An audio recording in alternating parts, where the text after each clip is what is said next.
ہم کھڑے تھے، ہم کھڑے ہیں، ہم کھڑے رہیں گے، یقین کے ساتھ، ایمان کے ساتھ، پاکستان کے ساتھ، عمران خان کے ساتھ انشاءاللہ۔ عمران خان میں کچھ تو خاص تھا جس کو گرانے کے لیے مولوی اسلام کو بھول گئے، پی پی بے نظیر بھٹو کو بھول گئے، P M L N Zardari کے پیٹ پھاڑنے کو بھول گئے، اے این پی قومیت کو بھول گئے، عدالتیں انصاف کو بھول گئی، صحافی صحافت کو بھول گئے، ادارے فرض شناسی کو بھول گئے۔ الحمدللہ ہم خوش قسمت ہیں کہ حق کے ساتھ کھڑے ہیں، ناموس رسالت کے پہرے دار کے ساتھ کھڑے ہیں، ہم اس دور کے آزاد مسلمان کے ساتھ کھڑے ہیں، ہم قحط الرجال کے اس دور میں بڑے کلندر کے ساتھ کھڑے ہیں، ہم عمران خان کے ساتھ کھڑے ہیں، ہم پاکستان کے ساتھ کھڑے ہیں۔ ہمیں فخر ہے اپنے انتخاب پر، اپنے لیڈر پر، اپنے کپتان عمران خان پر انشاءاللہ۔ اب پی ڈی ایم کی 13 جماعتوں کا اتحاد ہو یا 2 لاہوریوں اور زرداریوں کے لاڈلے بگڑے بچے ہوں، سب ہی بہت اچھی طرح سمجھ چکے ہیں کہ ان کی ملوثی سیاست کا خاتمہ اب قریب ہے۔ جس طرح فرعون نے اپنی حکومت کے خاتمے کے خوف سے موسیٰ علیہ السلام کو ختم کروانے کی کوشش کی، مگر اللہ پاک نے اسی کے گھر موسیٰ علیہ السلام کی پرورش کروا کے اس کا خاتمہ کروا دیا۔ اسی طرح یہ کرپٹ ٹولہ عمران خان کے خلاف ہر حربہ استعمال کر چکا ہے، پورا زور لگا چکا ہے، مگر پھر بھی خان کو حق اور سچ کی راہ سے نہیں ہٹا پایا۔ اب ان کے پاس کھسیانی بلی کھمبا نوچے کے علاوہ کچھ رہ نہیں گیا۔ یہی وجہ ہے کہ بلاول زرداری نے عمران خان پر تنقید کرتے کرتے شہباز شریف اور رانا ثناءاللہ کو رگڑا دے دیا۔ بلاول نے کہا عمران خان سے لڑائی ختم، اب ہم ایک ساتھ بیٹھیں گے۔ بلاول بھٹو نے رانا ثناءاللہ کے بیان پر اظہار افسوس کرتے ہوئے کہا کہ یہ کس طرح کے منسٹر نو لیگ نے حکومت میں بٹھائے ہوئے ہیں جو کہتے ہیں کہ یا تو یہ رہے گا یا ہم رہیں گے۔ مجھے اس مچھڑ کے بیان پر بڑا افسوس ہوا۔ آپ لوگ صرف میری بکواس سنیں، دوسروں کو کوئی حق نہیں ہے بکواس کرنے کا۔ اس کے ساتھ ہی اپنی حلیف جماعت کے پرائم منسٹر شہباز شریف کے متعلق بھی فرمایا گیا کہ ہم پر نہ لائق اور نہ اہل وزیر اعظم مسلط کر دیا گیا ہے، یعنی حد ہی ہو گئی۔ اب تو بلو رانی بھی شہباز کو نہ اہل تسلیم کر رہا ہے، مگر یہ نالائق اعظم تو آپ لوگوں نے خود ہی منتخب کیا تھا، اب شکایت کیسی؟ بلو رانی کو اسٹیبلشمنٹ سے بھی شدید شکایت تھی کہ جی ہم دونوں کے ابووں کی پارٹیاں باری باری عوام کو بے وقوف بنا رہی تھی۔ یہ اسٹیبلشمنٹ کی غلطی ہے جو ایک کرکٹر کو سیاست میں لے آئی ہے، کیونکہ ان کے خیال میں پاکستان پر حکومت کرنا بس 2 خاندانوں کا حق ہے۔ اچھے بھلے کھا پی رہے تھے، نہ جانے یہ سیاپا کہاں سے کھڑا ہو گیا جس نے عوام کو شعور دے دیا، عقل دے دی۔ اب وہ ہم سے سوال کرتے ہیں اتنی محنت سے ہم نے عوام کو جاہل رکھا ہوا تھا، انہیں روٹی کپڑے کے پیچھے ذلیل کر کے کھینچ کر رکھا ہوا تھا، ایسے کیسے اس بندے نے آ کر ہماری بادشاہت میں نقب لگا دی؟ ارے صاحب یہ تو بہت ہی غلط ہو گیا۔ ویسے اور کچھ ہوا ہو یا نہیں، مگر اتنی تربیت کے بعد اتنا ضرور ہوا کہ بلو رانی کی اردو کچھ بہتر ہو گئی، مصوف کو طنز کرنا اور تقریر کرنا بھی آ ہی گیا۔ ہماری حکومت کی وزیر خارجہ بلاول بھٹو نے اسمبلی میں اپنی تقریر کے کرشمے سنا کر سب کو حیران کر دیا۔ اب مارے باندھے بلو رانی نے قبول کر ہی لیا ہے کہ اب جو ہو سو ہو، ہمیں عمران خان کی شکل اچھی نہیں لگے تو بھی ہمیں خان کے ساتھ بیٹھنا ہی پڑے گا، مل بیٹھنے کی ضرورت نہیں، آئین پہ عمل ہونا چاہیے۔ اپنی ہار دیکھ کر الیکشن سے بھاگ کر ملک چلا لو یہ بھول ہے، پڑھی لکھی نسل آپ کا پیچھا ہی نہیں کرے گی بلکہ گلے پڑے گی۔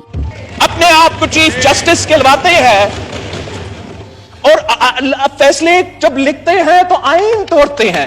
ایک وزیر صاحب نے کہا ایک انٹرویو میں کہ یا ہم ہوں گے یا وہ ہوں اپوزیشن کے بارے، اور افسوس کے ساتھ کہ ہمارا پولرائزیشن، ہمارا پارٹیزن شپ اس حد تک پہنچ چکا ہے۔ آخر کار جب یہ لڑائی ختم ہے تو ہمیں پھر سب آپس میں بیٹھ اور ان کے ساتھ بھی بیٹھنا پڑے گا جن کا شکل ہمیں پسند ہے۔ چیف جسٹسز تو تبدیل ہوتے رہے۔